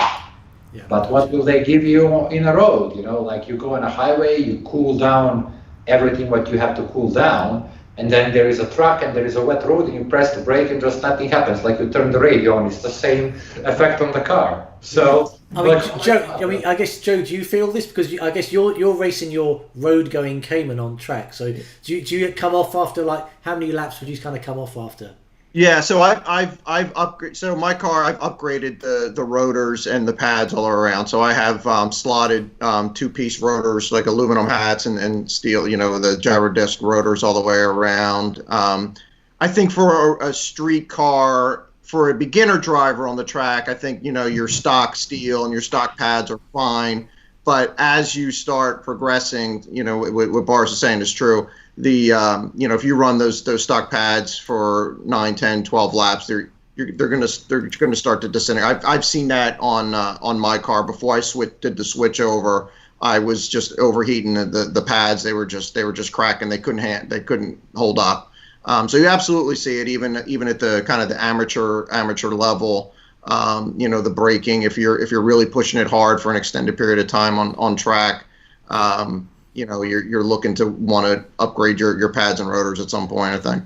Gotcha. There's a lot of questions coming in, so I think Max, listen. And right now I need to be a professor and do a chemical class, okay? So they're mentioning the tungsten brakes, you know, coming out and whatever. People, this piece of tungsten weighs more than your house and your garage and your country, okay, in kilograms. So that's the most heaviest material in the world. So what you hold the tungsten brakes are not tungsten brakes, they're steel brakes, okay? They're only coated by a nice tungsten layer to look a little bit nicer, last longer until you reach these metal steel inside. And yeah, they help actually maybe help to generate some electricity back if you're running on the hybrid vehicle. So they're not tungsten because you could not lift it, okay, with your hands. If you have a one disc, if it's tungsten, you need a car to pull it away because it's very heavy. So it's not tungsten; it's only cold tungsten. Fantastic. So I'm kind of dipping back a bit because we had so many questions come in. Someone was asking basically about like the tire pressures, because I think I know it was probably Michelin that had these tire valves. So because if you have a lot of left-hand corners in the racetrack, you might need more pressure on one side of the car than the other. So do you optimize race pressures for the actual track and have more on one side than the other side? Well, is that a question for me? Yes. Correct. Yeah. So, correcting tire pressure, so doing anything with tire pressure is the easiest and most accessible thing for a person to do in the car. Okay? So you have either a compressor, you put the tire pressure up, or you put the tire pressure down. But to be able to say, I need these and these tire pressures, you need to take a lot of factors in your mind. Which is like a camber of your car, which is like a toes on the front, toes on the back, the height of your car, the rake, which is a difference between the height of the front and the rear of the car, the downforce, the impacts you have on the wheels and the shock absorbers going through the corners. So that will all determine, I mean, you can deflate the tires to some stupid level, which the tire doesn't work, but you can put 5 degrees camber, it will work, but it will work 2 laps, right? At the same time, you can put the tire pressures up, reduce the camber, it will work on a tire, it will have optimum temperatures, it will be so nice, but your lap time will be really bad. So, the best, the most easiest, what you can do, I mean, if you go to a track day with a road car, you can put the fuel in, you can maybe adjust your wing if it's adjustable, and you can adjust the tire pressures if you haven't prepared, or if you don't have like options to set up your heights, your cambers, your toes, for a certain tire, and so on and so on and so on. So if we take the same tire pressures along the range of the brands and say, let's take 3, let's take Michelin, okay? And let's put the Michelin in the middle. Let's put the Pirelli on the hardcore side. Why? Because it needs more camber to work. And let's put the Hankook tire, which is common in the 24-hour series race, which will be destroyed even going to the cambers of Michelin and the Pirelli. So you're running, let's say, a cup car, and you're running 3.5 degrees on the Hankook, which is more than enough. Sometimes you can push to 4. I mean, it depends on the other parameters. I'm just saying I'm just telling you this blank, so to speak, like so don't take me precisely, but let's say you go up to 4 maximum. With a Michelin, you can go in a cup car. If you want to go the qualifying lap, you can push to the full minimums, going like 5.6, 5.7 on the camber on the front, which is stupid, right? But that's like a qualifying camber. And then you can go, you can do a little bit less for the race, to say the tire, but that's the Michelin operation. With a Pirelli, you can turn it upside down, because the more camber you have on Pirelli, the better the tire works. Wow. And are you talking just about the race tires, by the way? This is yes, and I'm referring to the race tires exactly, because it's the same philosophy for the road tire, but you need to take in mind the tolerances. If you have a road tire, there is you need to understand, whatever is done in this world and produced, there is a 28, 30 engineers behind that, okay? So it's not like 2 of us putting tire pressures on the car. So they give you the factory spec of the tire, and they say, listen, this is the optimum performance of this tire. This works on this car. Like in the Porsche Cayman GT3, you have a factory, let's go 0 tolerance setup, which is like, I don't know, 2.1 camber and 1.5, and you can do it yourself, and you can do the toes yourself. But they tell you this tire on this pressure in the optimum situation, like a motorway, village road track, works, and you have a tolerance here and there. So you can work left and right, up and down. It will not much affect you or your budget in a prescribed thousands of kilometers you can make, okay? One thing I find just by listening to you is that, there was me thinking the racing drivers mainly like racing line, drive fast, but the amount of technical insight going on, it's really making me realise that it's so much more than just the kind of the instructorship around these are the corners, slow down the racing line, these are my markers for this speed. It's a whole lot more that goes on behind the scenes. Yeah, I mean that's the main thing. I mean, first of all, when you're a race driver, when you learn, then we talk about the line, the line on the track. Like you have the entry line, you have the apex, you have the exit. It's called a perfect line on track. So now you need to understand that doesn't exist. That doesn't exist. Does that actually depend whether you're in a Cayman or a 911? By the way, like I'm guessing you drive the cars differently, yeah. Even if you're on a bicycle, I mean, the perfect line does not exist. The perfect line exists in a way where you understand what is the optimum driving on the car on the track. And it's completely perfect line. You have your, like entry speed, or you slow down, go to the apex, click the apex, X, Y, Z, and then you go, you through the corner. That's the perfect line.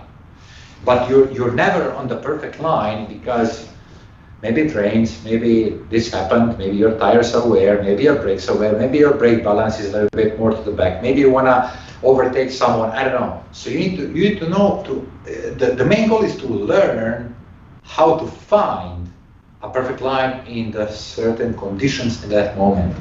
And that's what can bring you one step up, where you say, okay, this is the perfect, let's say, sample of the perfect line. So if I move my car 20 centimeters to the left, I have actually more grip. And then you go there and you're quicker, right?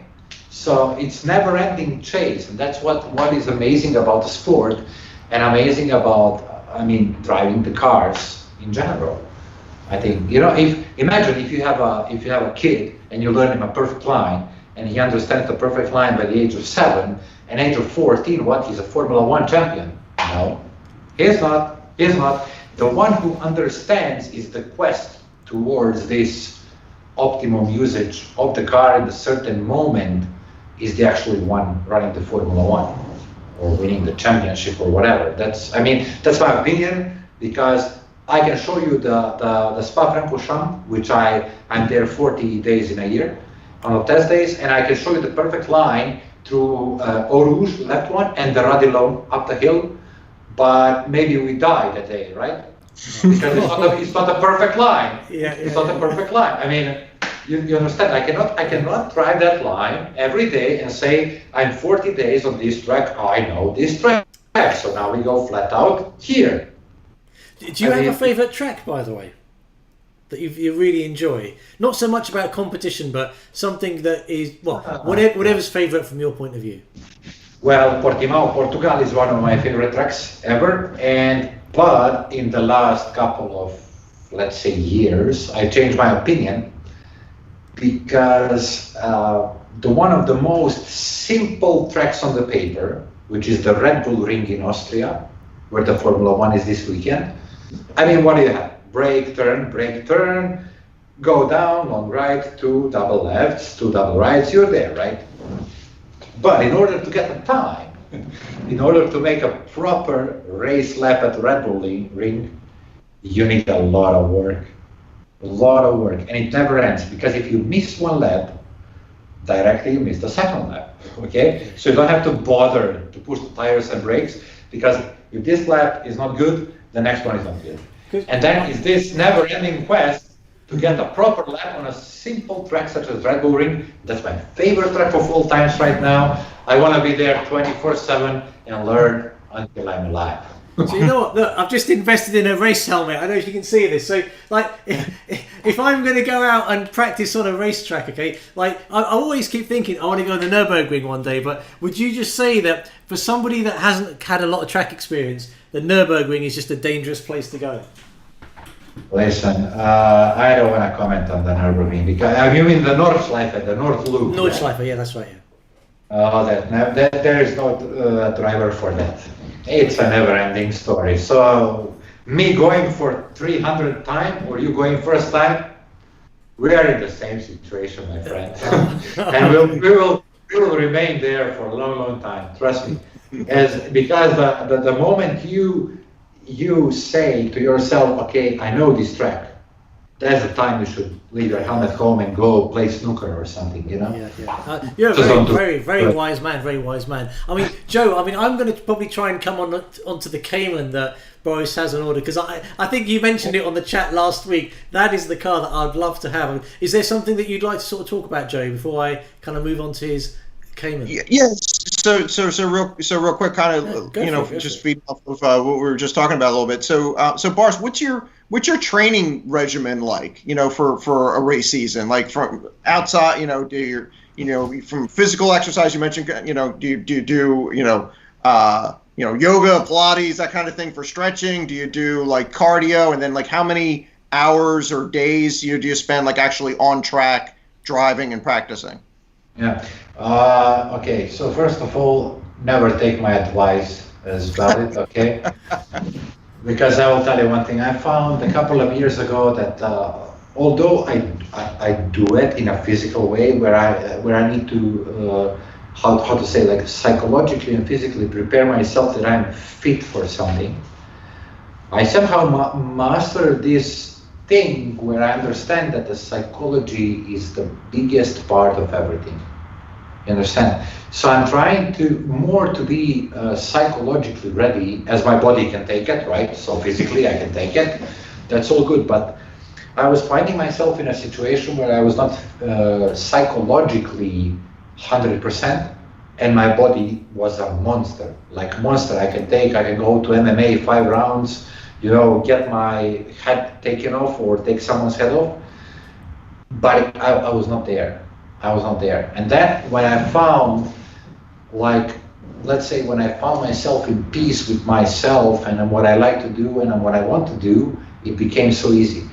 Up to the level where I was in the Emirates, exiting the car, which were like very hot and everything, and my mechanic asked me, like, have you had some water? And I'm like, oh yeah, I had water. And he's like, do you want some? And I'm like, oh wait, it's 11 o'clock in the night. I had water at 3 o'clock in the afternoon. How am I not dead, you know? How is my sugar level not down? I'm not dehydrated. That only happened once, never again. I now carry the water with myself, you know, like in my whole, wherever I can put it, I always have water in the bag, or I don't want to leave 1 minute of that anymore in my life. So I think, like, you should always be, physically fit and everything to be able to take care that your body can do it, you know. And when you take care of that, you should strongly focus on how do you feel, you know. How do you feel in a car? Because you can be a monster, you can be MMA ready, you can be whatever, like a 90 minutes marathon runs and everything. If something clicks and your sugar drops, not because of your body, you know, like blood or whatever, but because of your mind, if you like snap in this moment and like, I had no sleep, oh my God, I don't feel okay, I don't feel good, you know, you're done. There is nobody that can save you from that. So, like, physically keeping yourself in some program that it's best to make it personal, you know.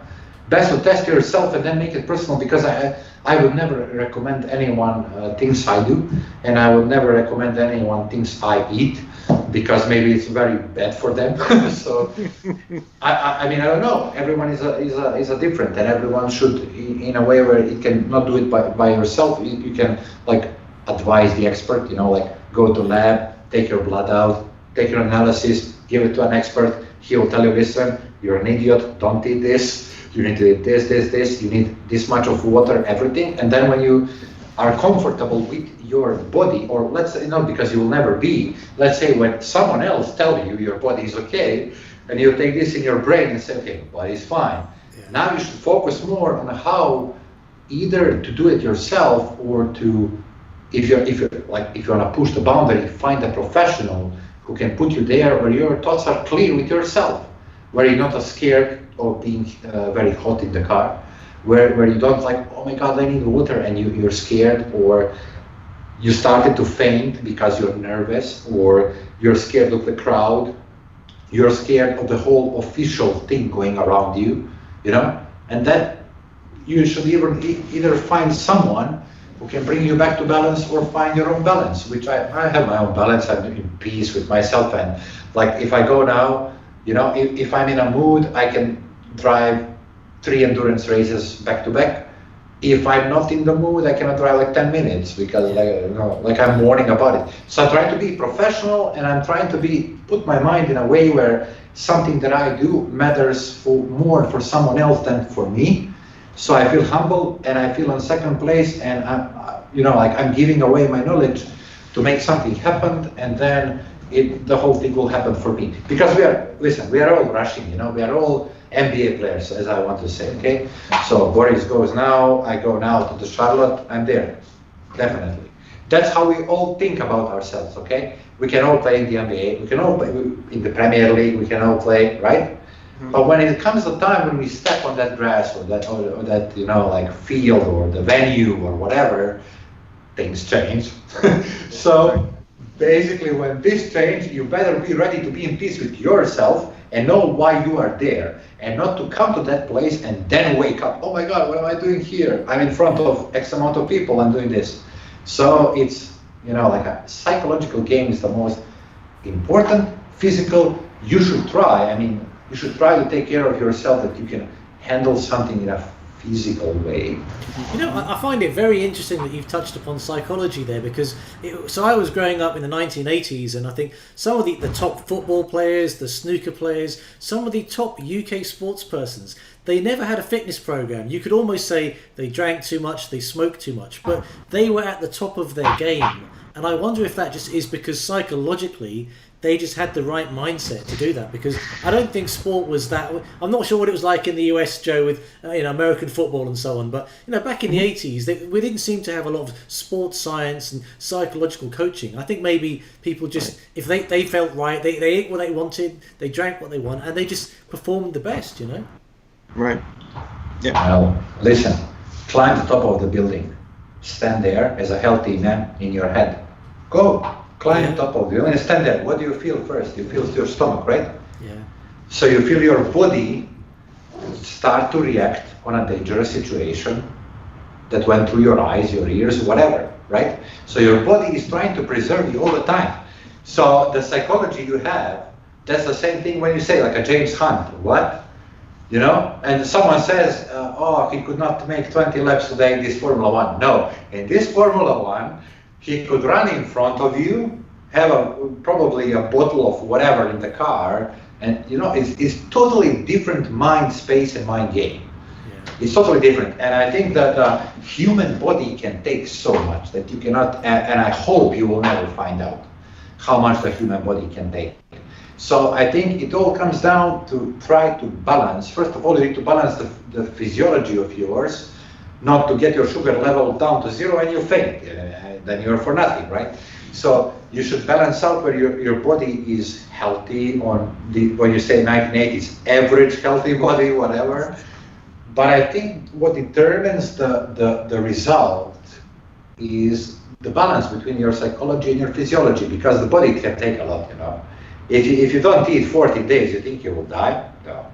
If you don't drink water, will you faint? Yes. Will you be dehydrated? Yes. Will you be in a very bad situation? Yes. But we're talking about days. We're not talking about 1.5 hour of race. So what impacts your body to make such a stress on your, like a physiological being, is what you experience through this 1.5 hour. If you're in a race car, it's very hot, you start to panic, done, you're done. You can have whatever sugar you have, whatever electrolytes, whatever water you have in your body, you're done. If you start to panic, it's game over.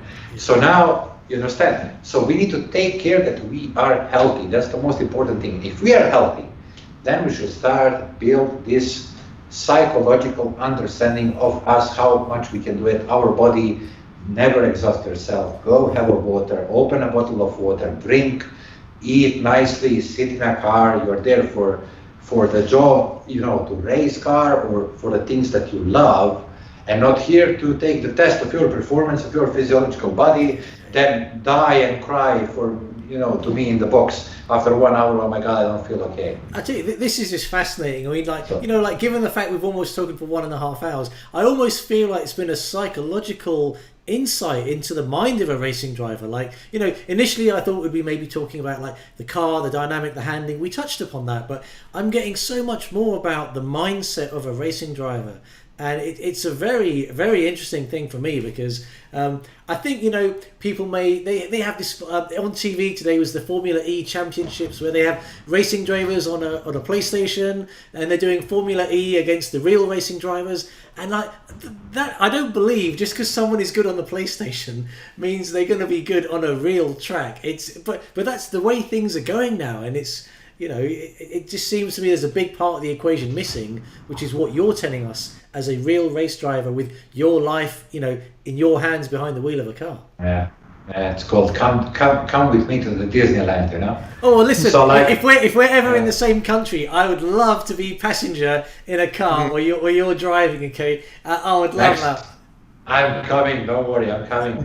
So, but that's what I wanted to tell you. Like, it's very easy to say things until you're not there. Same as me, I was like racing for years, anything. They called me on a football game with these F1 stars. And I'm like coming there, like I'm blah, blah, blah, I'm having my new shoes from Nike, all flat out. I'm with Vettel there, having pictures, talking, with these F1 drivers. And I go out. Okay, now it's a football stadium, right? It's big. It's big, and I'm not in my car. I'm in my shorts and my football boots and my jersey, standing beside Sebastian Vettel, and I don't know who else was, Fisichella or Ricciardo or whatever. And they come to me and say, "Oh yeah, Boris, you start the game and you play the whole game." And I'm like, "Oh my God, what just happened?" So I'm standing in the grass, okay, in a football field, in a football pitch, with a ball, and I need to start the game. And I'm like, Boris, where are you? Like you're like in Bosnia, like 2 nights ago, in your bed watching TV, and now you're like at this stadium. It's like a light. It's like people on the stadium. Oh, there is Vettel. Oh, okay. Oh, yeah, Fisichella. Okay. So you just click, like you wake up. What? And then you need like probably 7 days to absorb all of that. So same thing as we do now. I mean, as I said to one of my friends, we did some live feed also in an interview, and I tell him like it's very beautiful that we have an opportunity in this world to approach motorsport in any kind of way, even if it's sim racing or something, and it's a very beautiful thing. But it's somehow I don't feel right when you level out this with the motorsport, and you say, well, I want the 24-hour of Le Mans in the sim racing. I mean, you're talking to the captain of the Counter-Strike, okay? I'm a captain in the Counter-Strike. I lead the whole military in the Counter-Strike. So it's the same level, Yeah. And what I don't like is that there's somehow like, like the values of all of this is like leveling out in a way, I mean, I'm sorry, but I can really die if I hit the wall, right? So it can be really bad. And you're like, oh, I hit the wall, restart, bad race today. Yeah. You understand? Like, and I don't like this leveling out, but the moment of approaching, like putting this, to the masses and giving the opportunity to be able to connect to the sim racing and to the whole thing is a beautiful thing. There's nothing wrong with that. Just don't level it out on a physical level, Yeah, no, it's the same, yeah. Let's play the UFC and then go slap the MMA, go slap the Conor in the face when you see him and say, I beat you in a game 3 times. I'll beat you 4 times. Okay. So what I'd love to talk about now is the car that you have on order, okay? Because I think a few people kind of like guessed on the comments over there. Like, I don't know if it was a price reason, but you're not buying a 911, you're buying a GT4. So did you make your mind up that you were going to go mid-engine as your own personal car? Was that your first kind of thinking point? Or, how did we get into you ordering this car? You can let people know which car it is. Well, It was a really interesting road, how to say to that, because I had this somehow, I don't know how, the privilege to have these quotes on the cars, you know. So they're like, hey, Boris, you want to buy the GT2 RS? Oh, wait a minute, here's my wallet. Okay, I will buy, right? So what are we talking about? So they're always like putting me these like emails, like we have a card for you, you know. Like, well, thank you very much. 935. How much do I need to pay? 1 million? No problem. Here is 2. Okay. Okay. So it was always that's some kind of a situation. But when I figured out I have a quote or I have a slot for the GT4, I was like, I think now it's time. And then I went there and said, "You have? Oh yeah, you have everything." Blah, blah, okay. Then I even negotiated the price from the brand new car. So. Then they gave me an offer which I could not refuse. Wow. And I said, okay, good. Then I was a little bit more naughty and I asked some more stupid things. And they'd say, okay, no worries. So somehow, yeah, at the end I got the GT4. I got a very nice privilege of this chassis to be built in Weissach instead of Osnabrück. Wow. So it's a ZLS chassis. Yeah? Z is like, you know, what Z, but L is 2020 and the S goes Stuttgart for the Weissach. So the chassis is basically built in Weissach directly. So I'm sure that the car will be spot on. There will be no mistakes whatsoever. And while I was doing that, there was a little anecdote. When the car was being ordered, I said to my friend working in a Porsche Motorsport, I told him, hey, listen, when I was going away, because we had a conversation, and I was like, okay, bye. And I said, listen, I better have a good chassis number, okay, on my car. So it was like a joke. And I said to my bike and I went to have a coffee. So when I got the papers, I saw the chassis is 222. So I was like, okay, he maybe thought it was real when I was joking. Thank you. Okay, good. So yeah, so it's interesting story. So that's, yeah, I spec the car out like a plain white Porsche color, black wheels, club sport, of course, seats, fire extinguisher, belts. So everything. By the way, Boris, I love the way you said club sport, of course. Okay, like I wouldn't have it any other way as a racing driver. I love that package. No, in a GT4, no. In a GT4, no. No, because I learned through others' mistakes how to say. I had a friend of mine who was like calling me 3 times a day and saying to me, listen, I need a 911 GT3 and I don't care nothing except I wanted to have bucket seats. Color, you can bring me a pink car, you can bring me a green car, you can bring me a 2015 car, 2017, I do not care. I have GT3, 991.1 and 1.2, only bucket seats. So I had a perfect example, but without bucket seats. So the sale was completely on, there is no bucket seats, nothing. And then the first car, which was even like 3 times worse than the car I got him, and he was like, oh my God, bucket seats, done, finished, and he bought the car. Wow. So it's like going GT4 without the buckets, without bucket seats, without the club sport, without the chrono, without the carbon interior, which doesn't cost much in the options. What else? Like definitely steel brakes, no carbon ceramics, thank you. Cool, that's cool. And like a smoker's package, where you have like a flap which you can open and close. And I think that's it. And go as much tasteless as you can. Like if you like yellow stitching, if you like red stitching, don't do it. Keep it factory simple. Like do nothing. So they asked me, oh, would you like a red stuff on the steering wheel? You know, like a marker, red marker or yellow marker? No, don't do it. Don't do it. Because I want to spec the car for every GT4 enthusiast in this world. Not because I want to sell the car to someone or something, but I want, like when I open the garage, I want a GT4. I don't want Boris's GT4. I don't want my yellow stitching, my Miami blue. I don't want it. I want like to be able to wake up every morning, wake up in some dream where the Porsche left me a car in the garage. And it's like, it's not mine, It's a GT4. Someone else left me a GT4 in the garage, and I open the door, and it's a perfect example.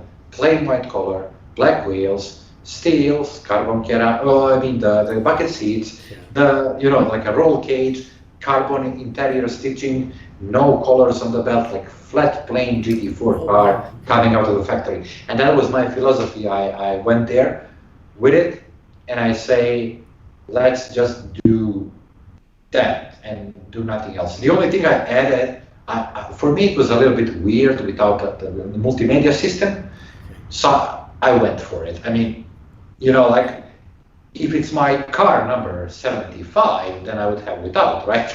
If I only take it with my trailer to the track, but like you need to have like at least this display. I mean, it's pointless without that. So are you taking delivery soon?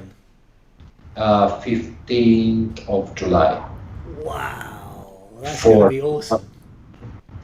Yeah, hopefully. Everyone's like in the masks and everything, like 3 meter distance. So probably when I go there, they will throw me the keys. There's your car. Go, run away. So that's what I think. But I think it would be cool.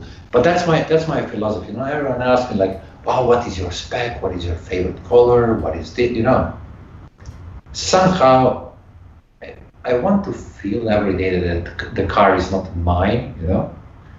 That's how I want to feel. I don't want to have my car. I want to feel that there is a GT4 in the garage dropped off by someone for me.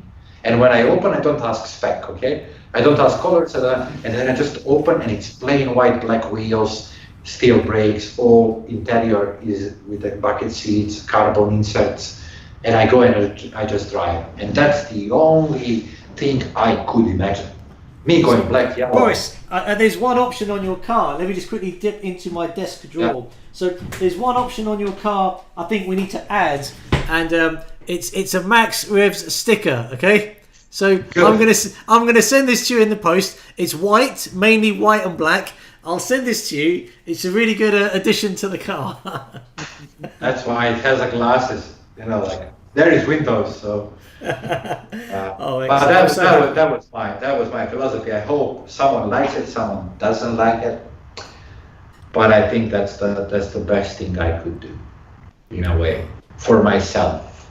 It's not for me, but it's for me. Wow. I tell you what, I'm just conscious of the time that we're kind of using up. So if anyone else has any other questions out there, do please ask your questions. I would really like if you can scroll, and I will try to do the same. Because there were people who were asking questions and we didn't even touch these subjects. Oh yeah. So basically, I think it went all confusing with the tungsten stuff. So we kind of started basically all on the brake disc. So you kind of mentioned that obviously PDK. What have we got here? So there was this whole thing around the PCCB. Do you know how to drive a stick shift? I think some of these questions are amongst the people on the channel. So they're talking amongst each other. I think a lot of people acknowledge that racing is a whole lot more different than they thought. So obviously listening to a racing driver, seeing somebody on the TV on Formula One and having insight from you, it's very different. So, we really appreciate that. Someone was saying that they would like to experience Portimao as a racetrack as well. We've got one guy here that's going to be on Hockenheim soon. We covered your physical training program, which is kind of quite bespoke to you. It's only for me, and my recommendations mean nothing. Trust me, because when I started to do some things that I've never done before, like I started I tried the classical Pilates, which basically, I don't know if you see it, but that's actually, I have like equipment here which is mad completely for that, and it's so hard and so difficult, and I took it like, oh my god, this is nothing, like no exercise. And then I was like, oh my god, it's so hard. So I'm trying to find something that suits me in a way, because I don't want to go and push weights or do something that I saw somewhere or someone told me about if it's not for me. So I need, I can hurt my back, I can do some stupid things. So me saying to someone, you should keep your fitness like this. I mean, don't listen to me. Just don't. Yeah. So here's a great question here. So we've got one question that basically says, which car is easier to drive at the limit, the 911 or the Cayman? And then he follows it up with, which is the more satisfying car to drive? at the limit, the 911 or the Cayman? Easier to drive on the limit, I think it's the Cayman. Yeah, it's easier to drive on the limit, the Cayman, because you have a big angle of tolerance on that car, big angle. But with the 911, you don't. If you make a mistake and you don't understand the car 100%, which none of us do, trust me, you can end up really quickly in the spin or something. So I think the Cayman, psychologically, the Cayman you can push more to the limit. Although if you push 911 to any limit, it will be maybe quicker, So yeah, but for you as a person inside the car, I think the Cayman is the answer. And what was the other question? What is the most satisfying? Yeah, so which is the most satisfying car to drive at the limit as well, they're saying. So if you're going to drive the car, and get the most out of it, which do you find the most satisfying? The easiest car to drive on the limit. You know how they say the easiest car to drive on the limit is the company car they gave you. so no, but I think that any car that you have the opportunity to go in for the first time and you don't know, and then you try to explore if you have opportunity, right? So if you give me now Lamborghini Diablo, I would be, oh my God, what is going on? This is the most exciting car in the world. Why? Because I never drove Diablo, right? Yeah.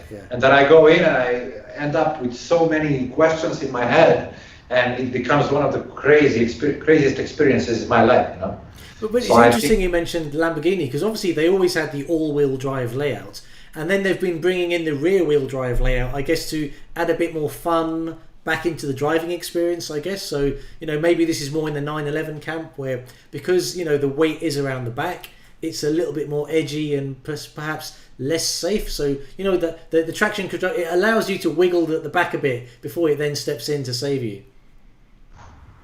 Well, I have my own theory, which is not so much connected to all of that, but if I may say, maybe someone finds it very I think every time we speak about to make an edgy car, to make like a little bit more fun, then I ask a question, compared to what?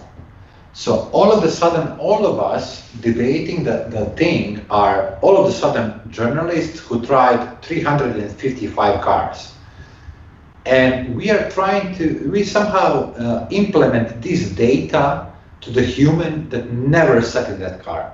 So, and I say to someone, okay, this car is is more edgy than the last, let's say, model of this car. That means nothing to him.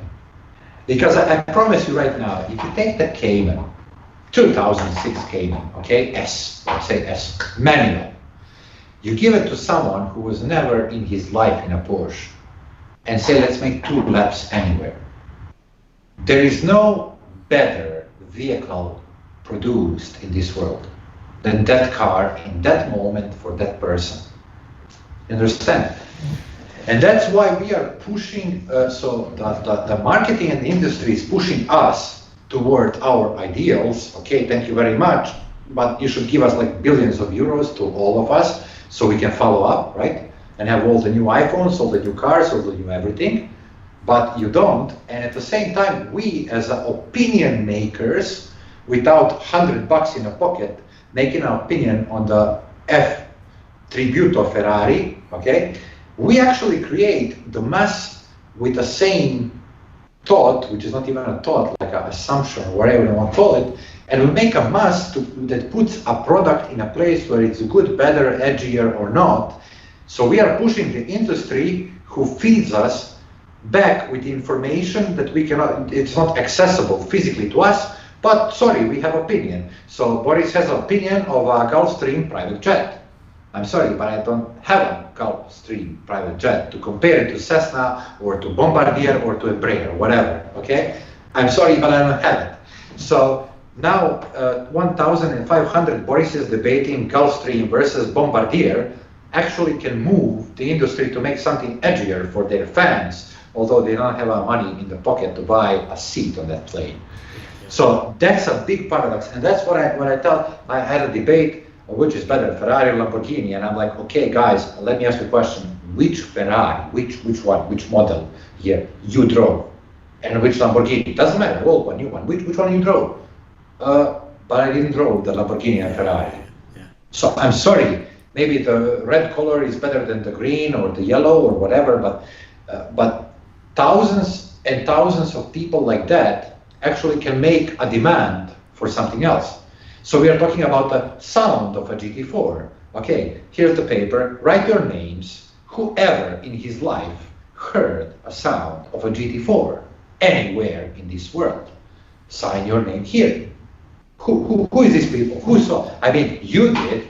Why? Because you had the opportunity, right? You did because you had the opportunity. I did because I had the opportunity. But wait, I bet there is thousands of people out there who are mourning about the new sound of a GT4 car, who never actually saw a new GT4 car. So, like, you know, we try to push these debates on what's better. And I think if you have access to something, trust me, it's good. And it's really, really, really good. And if you have an Alfa Romeo 33, which you say, how is that car comparing to this? Do you have Alfa Romeo 33? Yes. Trust me, it's the best car in the world. Why? Because you have the opportunity to enjoy it. I don't have Alfa 33, okay? But that guy has. Yeah. So this is deep stuff. This is very deep stuff. Actually, just a word of I got an email today from one of the 718 GT4 owners, and he was actually basically saying that he's done about 8,000 miles in the car now, and the exhaust does sound better. So I think he was saying it's got something to do about building up carbon deposits in the exhaust, in the whole filter, in the whole cat. So however the car sounds on day one, the sound will get better. Yeah, same with for example, the motorcycles from the BMW that I have.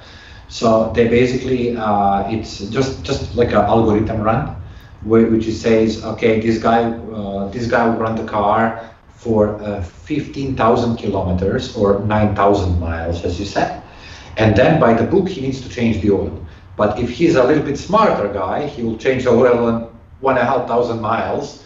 Just to be safe with the engine and whatever. So there's a simple algorithm, and the car is being opened up as you build up the engine and the kilometers, and then when the car understands, okay, I've done 9,000 miles, now I'm safe, I passed the first service. So I didn't know that. This is actually built into the ECU of the car. Yeah, wow. Yeah.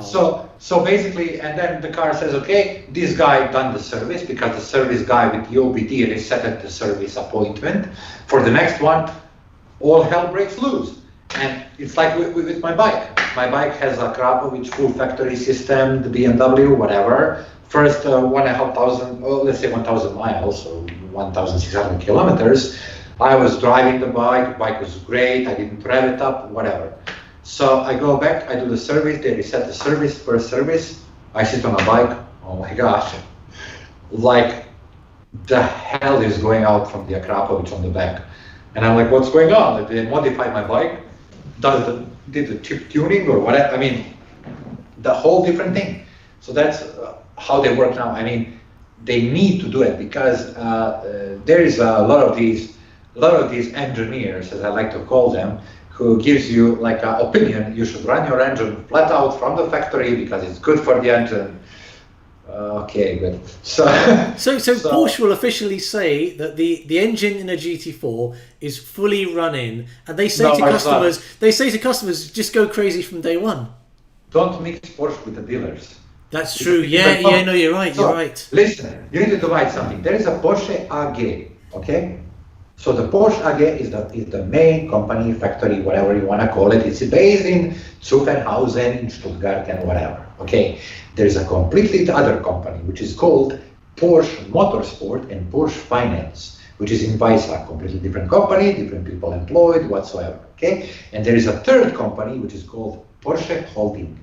They are in charge, and they're in Salzburg, Austria, not then in Germany. So Porsche Holding holds, Porsche Holding Salzburg holds all Austria, Slovenia, Bosnia, Croatia, Serbia, Montenegro, all East Europe dealerships. Okay, so you come there is an employed person in a dealership telling you what you need to do. I'm sorry, but there's like a user manual that someone actually wrote and then printed and then gave you with your car for free, and it's in your like drawer, and you just open and you read. You don't have to be an engineer, right? So first thing first, technology does go forward. The tolerances are becoming as really like going all the way to the microns and zeros, whatever. Whatever you run from the new, it first of all your piston and your piston rings and everything needs to go from new. You have oil and you're running the engine, so you need slowly to rub this in, right? Make a compression good, shift a lot of gears, give a lot of throttles up and down, not over 4,500. Why? Because you can overheat that. When you overheat, the residue stick to the walls because it's burned in. So it's not like you're leaving something, but you're burning in something due to the high temperature. Run it slow, 1,000 miles, 1.5, take this oil out. Probably there will be some rubbish in, maybe not. Why? Because the technology is going towards zero tolerances every year, better and better. But change the oil. Then when you put the new oil, with everything is rubbed in and lubricated, you can smack the temperatures up inside as long as you have the right compression, right piston rings, right everything. So someone tells you flat out from the factory, yes, with the Acura NSX. Because that's the only engine being run in properly for a client basically to say, thank you for my keys, and go to the racetrack and flat it out directly. NSX, Acura NSX or Honda NSX. That's the only engine I know. Maybe there's a lot of more engines, but that's the only engine I know that you can start on the racetrack, flat out. Everything else, don't be crazy, especially don't be crazy with your car, because if you're smarter than engineers and the people writing this document, why don't you work at Porsche? I mean, it's a good salary in Porsche. Why don't you work there? Well, I tell you what, Boris, I think I can help you out. I know you're a very, very busy man, okay? If you're looking for someone to put maybe 4,000 miles on, below 4,000 RPM on your new GT4, I know someone that can help, okay? And maybe I'll deliver the sticker at the same time. Yeah. But under 4,500 RPM. Exactly, under, yeah. I'll just go up and down on the highways. Right. And then Boris, when he's done, when you need somebody to run it above 4,000 RPM. Tire testing there, so yeah. I have all covered. Yes. Oh, awesome. This has been an absolutely awesome kind of event for me. So we've got like a few minutes left. So if anyone else has any questions, I mean, Joe, I should give you a chance. I'm sorry I've been asking so many questions, but I just never know when I'm going to speak to a Porsche racing driver next. No, it's been fascinating. No, I've just been enjoying kind of being a passive observer as well. I mean, it's been great insight, and I'm just honored to be just a part of it. It's been great. I've learned a lot, and it's fantastic. It's a great opportunity. So I'm happy to just listen and ask a question here or there. But I could probably talk to Boris all day long, and it's fantastic. If you're ever in the States, sir, love to have you in my car. That would be fantastic. I'll make sure to come. I need to come to the States. I need to get rid of this Europe for a while. Absolutely. Have you been to the States? Have you been over here, Barnes? No, never. Especially I need to 3 times I need to go for a race in Austin, Texas, but never went. Just team didn't close the budget, and we just stayed. So can I ask a slightly controversial question? What do you think of NASCAR racing and the oval loop? In the oval loop, probably one of the most hardest thing you can imagine to drive, I guess.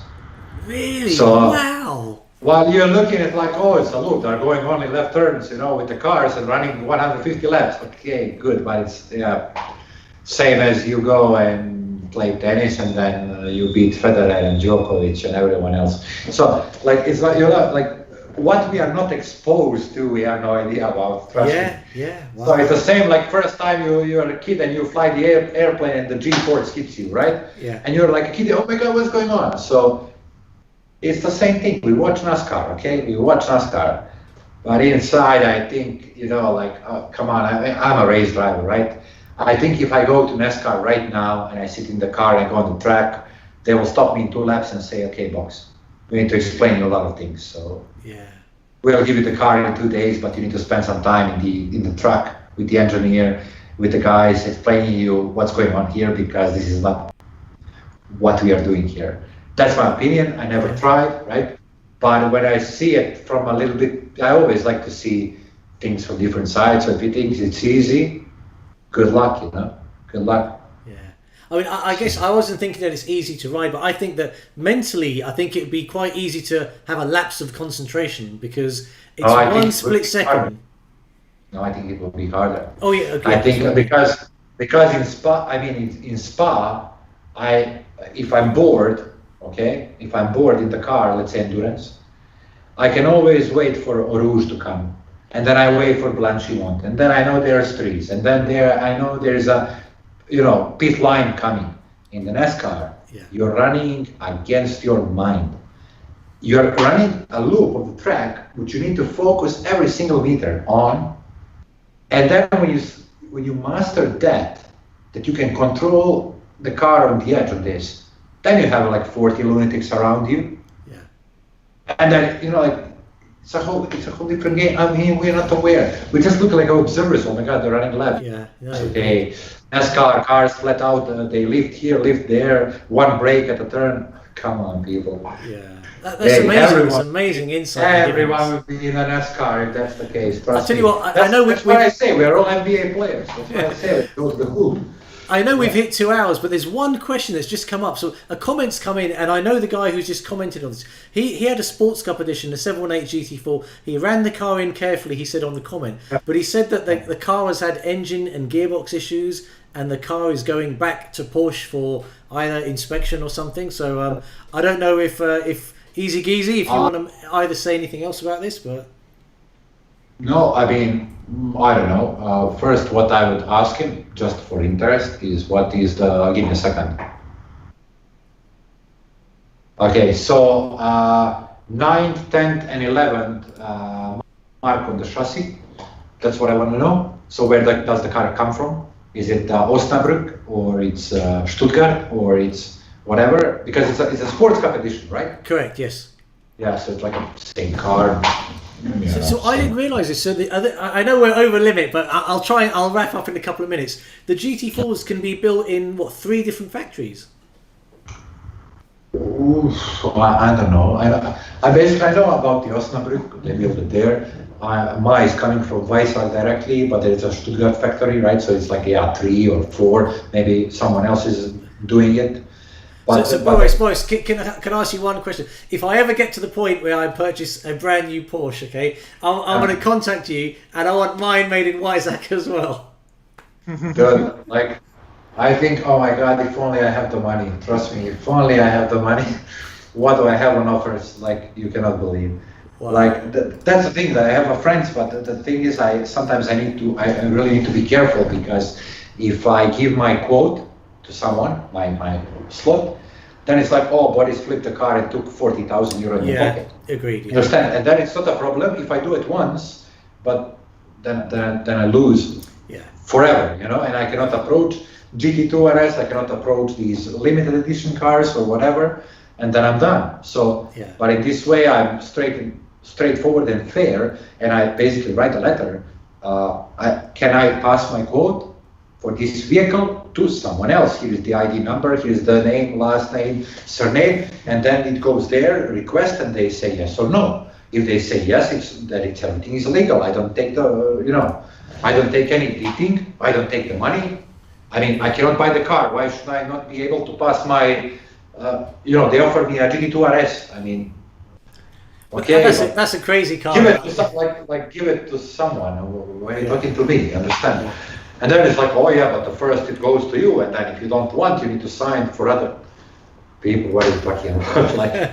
Listen, Boris, I take my hat off to you. It's been an absolute awesome time here today. Like, I can't believe 2 hours has gone so quickly. And Joe, thank you so much for joining me here today, because it's been really, really useful. I've noticed some of the questions you were asking, I don't know if it's kind of helped you with some of your kind of track instruction work, because it was quite interesting how when Boris mentioned that he kind of does driver education, it kind of it made me kind of remember a few questions we had when we had our live stream together. So right, yeah, no, absolutely, yeah, it's been very helpful, and there's definitely some parallels there, and it's been fantastic. It's a great learning experience. It's interesting. It's been great.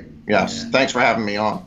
Oh no, thanks. It's been my pleasure. And Boris, who would know that there's a racing driver like yourself watching this channel? I still can't believe that last week, we put you off on air, and all of a sudden, the random guy that I thought turns out to be you. I mean, what an honour! Thank you so much. Well, yeah. The only thing, if you have time, I would like you just to go and try to address one of the questions there, if you find something interesting, because the guys are writing. Yes. And I cannot follow up on the YouTube. I mean, quite a lot. There's a lot of discussion amongst themselves, as it were. So, in terms of questions aimed at you, I've gone through this and I've picked out all the questions that were basically aimed at you. Just not to be someone, watching 2 hours, writing something, and we are like, we missed it. No. I think there were a few things around, like the spec of your car, smoker's package, and I think there were some people agreeing with you about the mechanical sympathy. Like, I would always do that. If I ever bought a new car, the oil is being changed after 2,000 miles. I don't care what anyone says, because you're going to get small fragments coming off the block and everything. So, Don't care even what Boris says. There's people who are doing that car, building that car, and writing those books. So who are we to debate? What are we debating?